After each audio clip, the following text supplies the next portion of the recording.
Escape, produced by William N. Robeson, carefully contrived to free you from the four walls of today for a half hour of high adventure.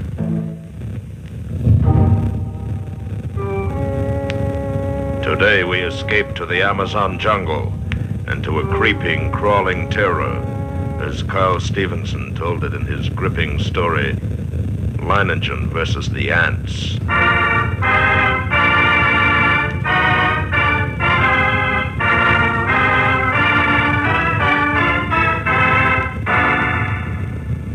I first met Leinengen while performing my duty as district commissioner. As my boat neared his plantation landing, I saw him upon the riverbank, regarding me with mild interest. A great hulk of a man with bristling gray hair, bulky nose, and pale eyes.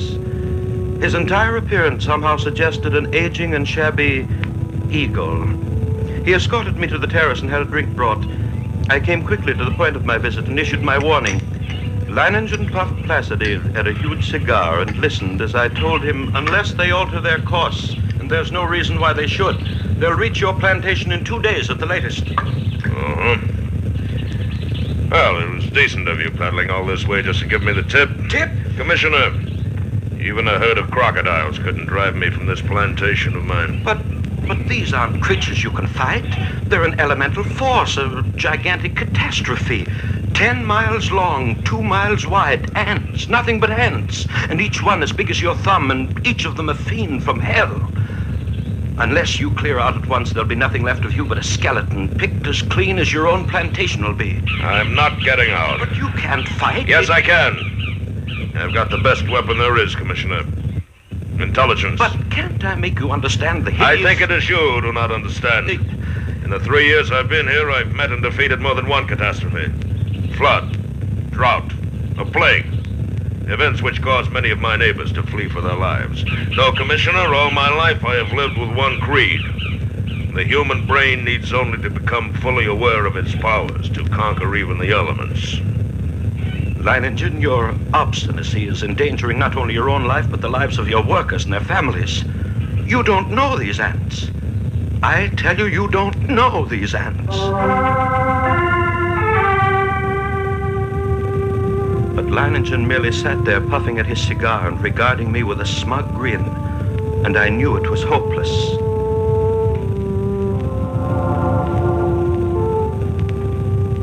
As I boarded my launch and cast off, I realized I had never met a man like that, and I could not help wondering about the strange look in the commissioner's eyes as he boarded his launch and cast off. Undoubtedly, he thought me insane. Well, he would have not been the first to think so. But I, Leinengen, knew my own powers. I was sure of myself. I knew that intelligence, directed aright, always makes man the master of his fate. That night, I called my Indian workers together in front of the plantation house. I saw their faces go ashen with terror as I told them the ants were coming. Watched them as they milled around, muttering. I said nothing more to them. Finally, one of the men stepped forward. Blas, the foreman. Patron, we have worked hard here for these 3 years. All of us. We have built the finest plantation in this district. We all share it. It has been a home for all of us and our families. Now, the ants come. So? Those ditches we dug last year, the pipe we put in the ground, that was for the ants? That was for the ants. If we moved our families across the river, the ants could not reach them? Yes, that's right. And you?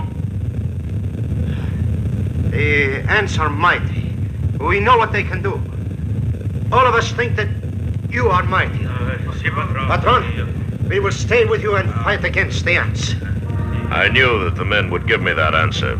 I counted on it. I thought of the commissioner and wondered what he would say at such unquestioning confidence.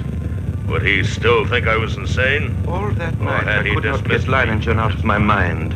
One man who calmly evaluated his chances against a deadly menace, coolly decided he could win and was willing to stake his life on it, to risk a horrible death for it. It was terrifying. And yet, it was fascinating. The next morning, I sent for my assistant. Together, we went to the huge map of the district which hung from a wall of my office and checked the last reported position of the ants. Last night they had reached here, about 70 miles above this fork in the river. Traveling southeast? Yes. Directly toward Leinengen. Toward whom, sir? That plantation at the bend in the river belongs to a man named Leinengen. When would you say the ants will reach there? Why, I don't know. I imagine about tomorrow noon. Tomorrow noon, still time. Still time? What do you mean, sir? Why, nothing.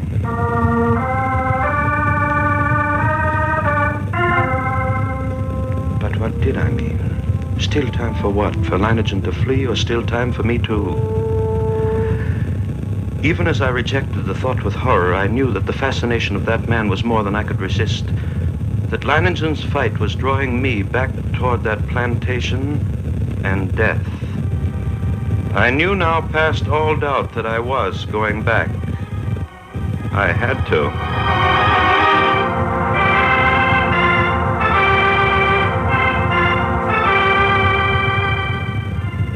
It was 10 o'clock in the morning when I rounded the bend and saw Leinengen's plantation before me. I put in at the dock and tied up the launch. Then I saw him, standing on the bank above me, arms folded, stubby cigar in his mouth, and that same smug grin on his face. I made my way up to him. Well, back with another warning, Commissioner? No? Back to stay a while? Yes. Nah. You don't seem very surprised. No, I'm not. You expected me? I thought you'd be back. Yeah, come along. We've got some horses. You'll want to ride around the plantation. Take a look at the defenses I've rigged up. Yes, I'll want to see the defenses. And the ants. We'll be getting a glimpse of them before long, I should think. Yes. The ants.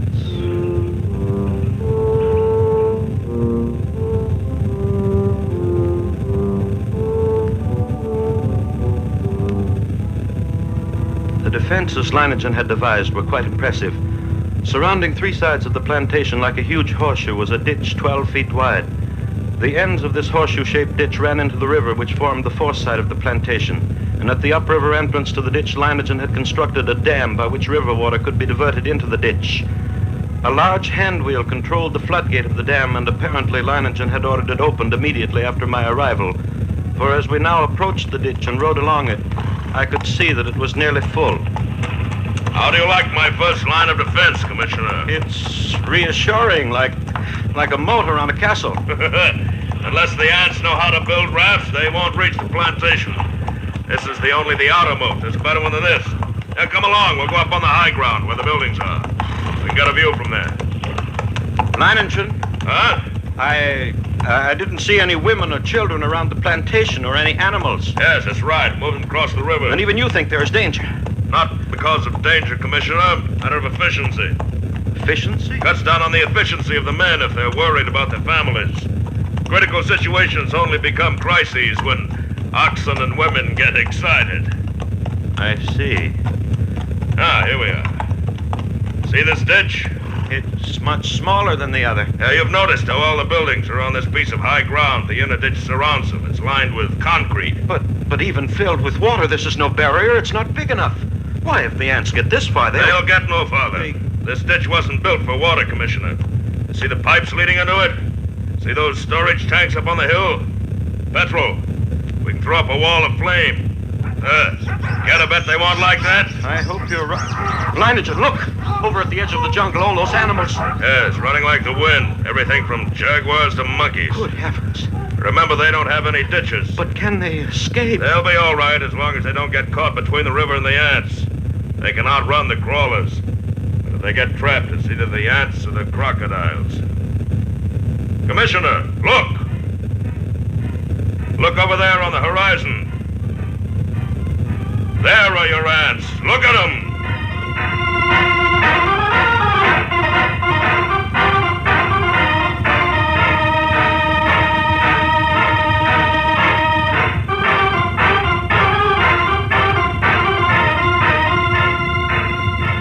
It was a sight I will never forget. Over the range of hills, as far as I could see, crept a darkening hem, ever longer and broader until the shadows spread across the entire slope, then downward, downward, uncannily swift, and all the green herbage on the entire slope was being mowed as by a giant sickle, leaving only the vast moving shadow extending, deepening, and always moving nearer. They're a hideous lot. Leinengen, we can't last against that. Look at them. Why, they will fill your ditches with their corpses and still have enough to destroy every one of us. We've got to run. Oh, no, they haven't gotten to us yet, and they never will.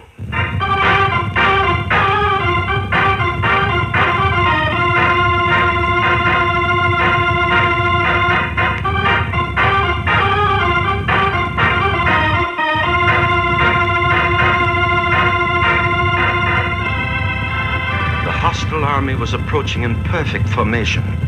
No human battalions, however well drilled, could ever hope to rival the precision of that advance. Along a front that moved forward as uniformly as a straight line, the ants drew nearer and nearer to the water ditch. As they approached, two outlying wings of the army detached themselves from the main body and started marching along the sides of the ditch, no doubt expecting at some point to find a crossing.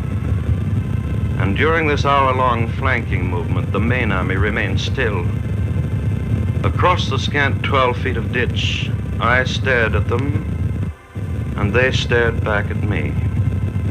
A solid mass, every one as big as my thumb, with reddish-black body and long legs. Suddenly, a sound so unearthly as to freeze our blood jerked our heads in the direction of the jungle on the far side of the ditch. Coming toward the ditch at a stumbling gallop was a singular being, a writhing, animal-like blackened statue with a shapeless head and 4 quivering feet. It was a stag, covered over and over with ants. Leinengen threw up his rifle, and the stag fell lifeless to the ground, its agonies at an end. Horrified as I was, my curiosity impelled me to glance at my watch. I had to know how long the ants would take.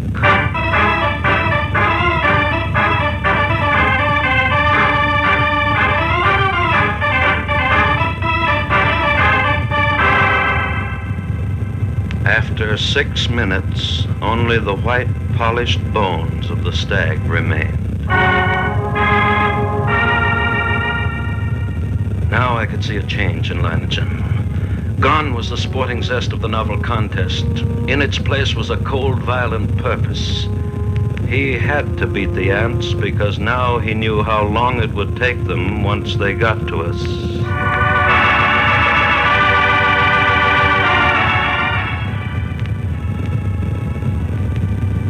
Around 4 in the afternoon, the ant scouts having found no crossing, there was a stirring among the main army.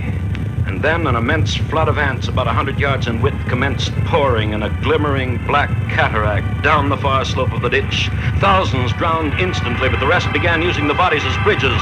Leinengen immediately swung into action. Denial! Get to the dam, open the floodgate a little more. We've got to get the water in the ditch moving faster. Look at them drown by the thousands. But they keep coming. Even though the current carries many of them away, they're advancing. Well, we'll fix them. Bloss! How about those shovels and petrol sprinklers? You passed them out to the men? It has been done, Then senor. get all hands here in a hurry. This looks like the spot for action. Commissioner. Yes? Beginning to see what I was talking about? What do you mean? About intelligence being more than a match for anything it tackles. Take the ants. They've got no intelligence. If they had, they'd have attacked along the whole length of the ditch instead of a narrow front like this. They'd have been across by now. Too bad I'm not running their campaign for them. You can joke about it like that? The ants halfway across the... All right, man. Busy with the shovels now.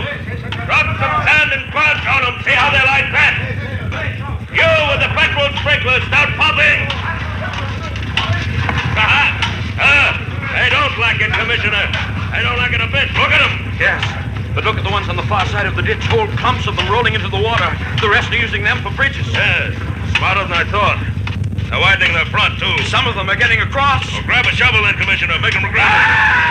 What's the matter? My shovel, senor. My hands. Into the petrol, idiot. Out your hands of the petrol. Don't stop now. The rest of you, grab them. Grab them. Hold it back, senor. We must run. Keep at it. Keep at it. Don't stop now. Now the water's moving faster. I'll get the floodgates open. Yes, they can't hold the road against the current now. Look at him, Commissioner. The water's carrying him away. We beat him. We've won out.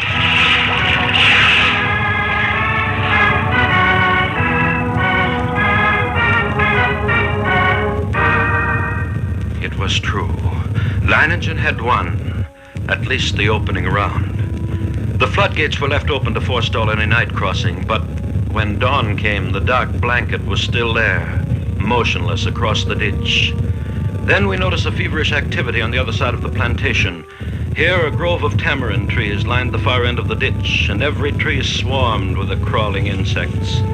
But instead of eating the leaves, they were merely gnawing through the stems so that a thick green shower fell steadily to the ground. Well, it looks as if it's feeding time for our friends, eh? Blas, Senor? have all the petrol pumps brought here. Get everyone over here except the lookouts on the other side. Pass out the shovels. Si, senor. Going to deprive them of a meal? A meal? Aren't they cutting the leaves down for food? Wish they were. Looks like I underestimated them when I said they didn't have intelligence. What do you mean? I said if they wanted to get across, they'd have to have rafts. That's just what they've got. Those leaves are their rafts. Even as he spoke, the leaves went tumbling down the far bank by the thousands. The current drew them away from the bank, and each leaf carried several ants.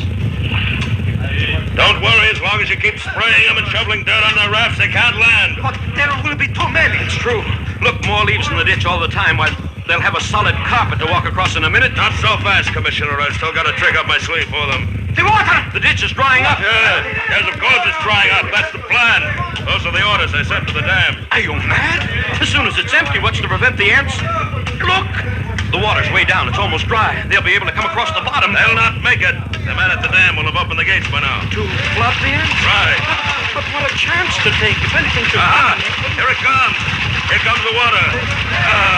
How we'll give the crawlers in the ditch a good ride. Out into the river. There! Look at them go!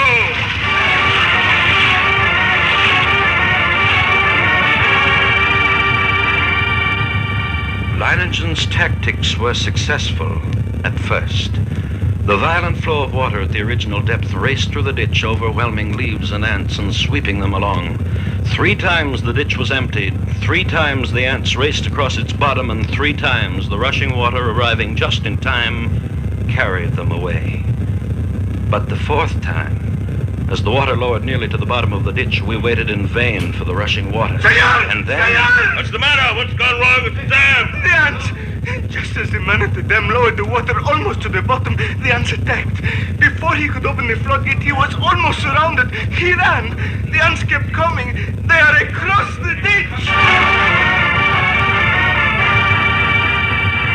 Leinengen stood motionless, absorbing the news of his defeat without a word.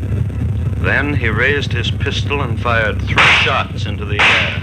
The prearranged signal for all men to retreat instantly to the second line of defense, the concrete ditches more than a mile from the point of invasion. Soon after we arrived there, the natives commenced strangling in, silently.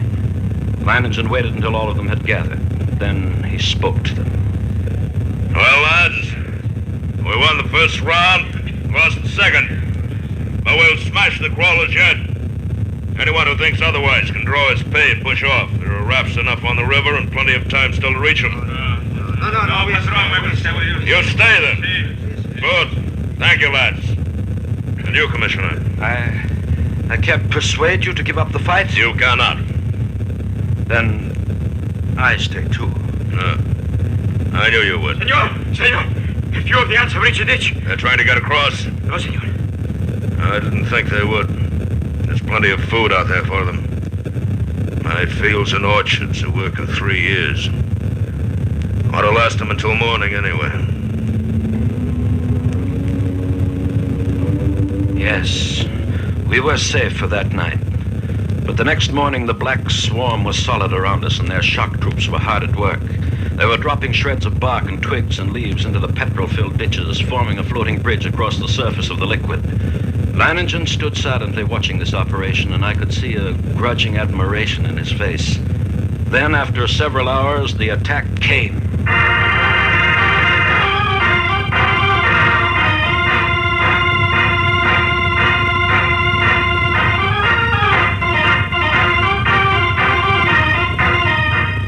Down the ditch they poured, millions of them, and across the bridge of twigs, rapidly approaching the inner side. Leinengen sat motionless, watching them. Leinengen, for the love of God, don't sit there like a statue. They'll be on us in a moment. Let them fill the ditch first. No. All right? Everyone back? Get back! Blas, hand me the torch. Si, senor. Now we'll see how our friends like a little heat. The flames from the ditch shot into the air, devouring ants by the millions. It was some time before the petrol burned down to the bed of the ditch, but when it did, the devils came back for more. Again, Leinengen fired the ditch to destroy them, and still again they came on. But at each successive firing, the task of the ants grew easier because of the film of ash which now covered the petrol. As they returned to the assault time after time, a slow, sickening horror crept into my mind. I looked quickly at Leinengen, then at the petrol tanks. He read my gaze and nodded slowly. That's right, Commissioner. I could hold them off forever if our supply of petrol was unlimited, but it isn't. We've got enough to fill the ditch once more. But, Leinengen, isn't there any way at all? We've got to do something. Yes, I know. There must be a way. There must... Yes. What is it? We'll flood the whole plantation. Flood? But how? The river's higher than any point except this high ground we're on. If the river was dammed all the way, it'd overflow that stone breakwater and flood the whole plantation. But we've got to close the floodgate at the dam. That'll do it. You're mad. The dam is more than a mile away. More than a mile of ants. Lads, listen to me. Listen, lads, I'm proud of you. Now there's still a chance. By shutting the floodgates in the dam and flooding the whole plantation from the river. The moment I'm over the ditch, set fire to it. That'll allow time for the flood to wash away the ants. Then all you have to do is wait for me. It's impossible. You can't get to the dam, let alone back. That's where you're wrong, Commissioner. I'll get there and I'll get back. Take care of things while I'm gone,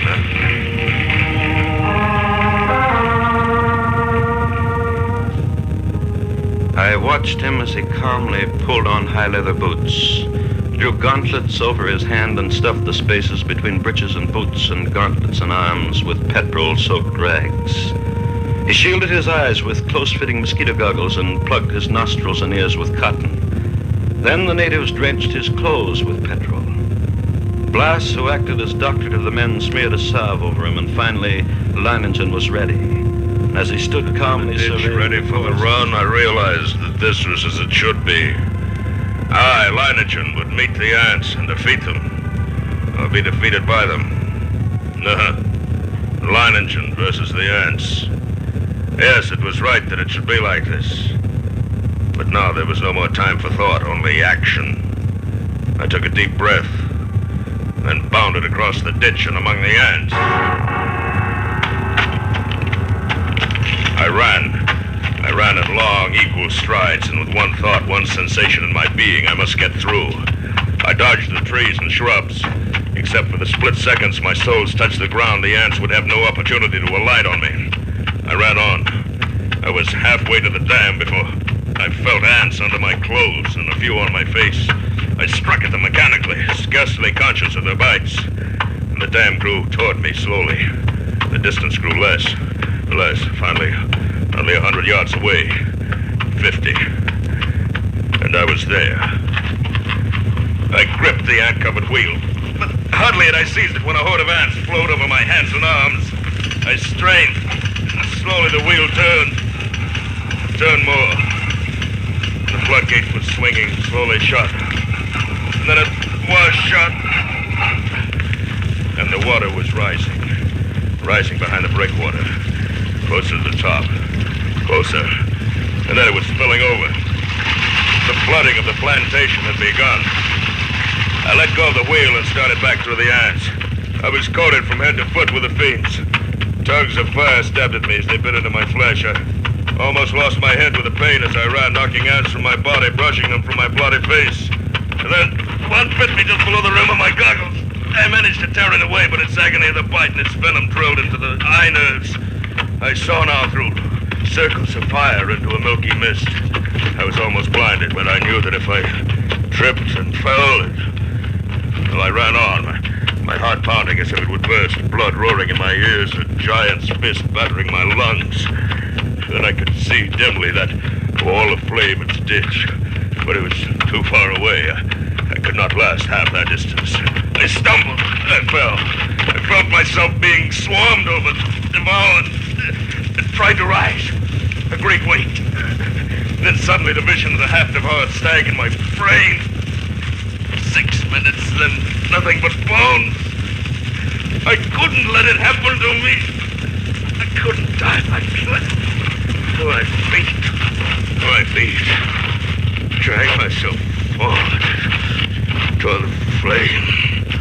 The ditch. The ring of flame.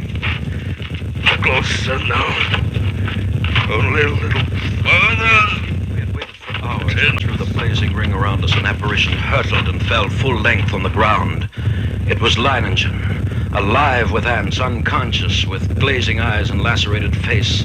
We rushed to him, stripped off his clothes, and tore at the ants that covered him. His body seemed almost one open wound. In one place, I could see a white bone.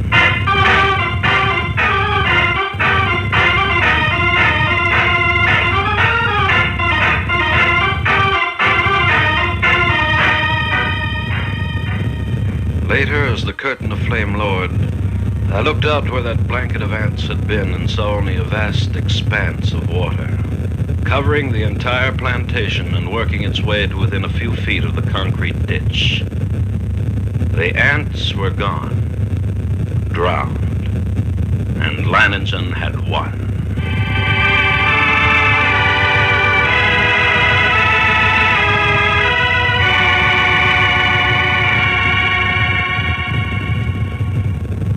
He lay on his bed, his body swathed from head to foot with bandages, but alive, and still in command.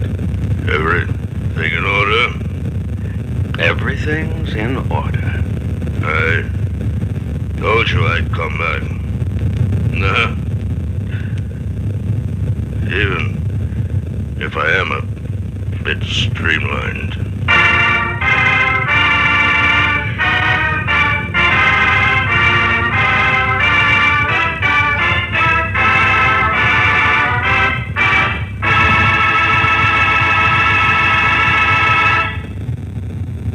Escape, produced by William N. Robeson and directed by Norman MacDonald, today brought you Leinengen versus the Ants by Carl Stephenson, adapted for radio by Robert Reif with William Conrad as Leinengen and Lou Merrill as the Commissioner.